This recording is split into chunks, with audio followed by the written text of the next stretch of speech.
when you're fully awake, you will find yourself never again mourning the death of another, not even for a moment. You might mourn your loss, but not their death. In fact, you'll actually celebrate their death by celebrating both the moments of love and joy that they shared with you and the fact that they're now continuing to live in the free and wondrous expression of their evolutionary process. You would likewise neither fear nor mourn your own death, and for precisely the same reason. How's that possible? How can we not mourn the death of another? Because you wouldn't be sad for something that's not true, that's not even happening. When was the last time you were really sad for a long period of time about something that didn't happen? I'm really sad that I fell down the stairs. But you never fell down the stairs. I know, but I'm sad anyway. You wouldn't do that. So why would you be sad because somebody has celebrated their continuation day? You see, the whole point of this particular lesson is to embrace the notion that death does not exist. Now, this is not a New Age philosophy. This is not some kind of a new thought principle. Do you realize that every major religion on the face of the earth teaches us that death does not exist?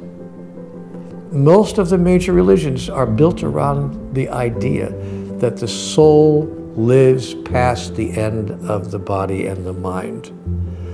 Once you understand that, you don't find yourself in mourning over the death of another, but really you celebrate that they have celebrated their own continuation day. It's not a small thing because it can change and alter your entire experience of a loved one departing their physical expression. I know some people who have mourned the death of a loved one for a long time. I don't mean a week or two, or even a month or two, or even a year or two, but in some cases for a very long time. And it's sad. You know what's sad about that?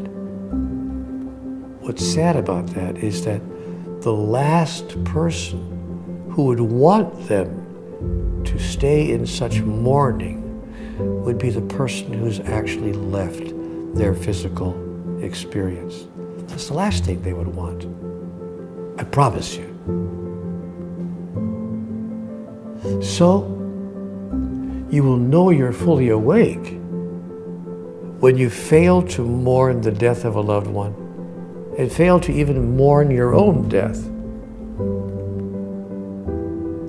I remember my mom. She was a great example of this.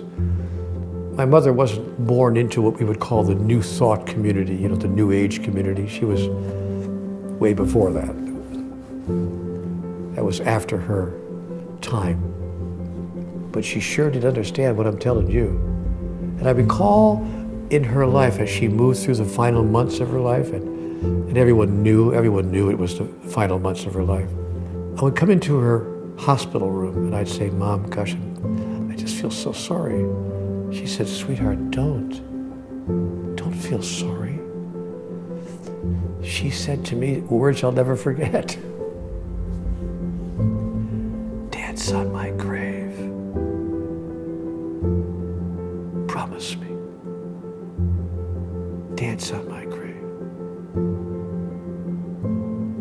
And I promised her I would. And when she passed, I was sad, of course, for my own loss, of course. But I wasn't sad for her anymore because she was a living minister. She ministered to me. She ministered to my mourning before I could even have a chance to fall into it. And you know, I did what she asked. I really did. I went to the cemetery where she was buried. Very, very late one evening. Found her gravesite, looked at the gravestone, gave it a little kiss, looked around to make sure no one was watching, and did a little two-step, a little dance on her grave. I said, this dance is for you. When you're fully awake, you dance through the moments that you once mourned. And you mourn no more.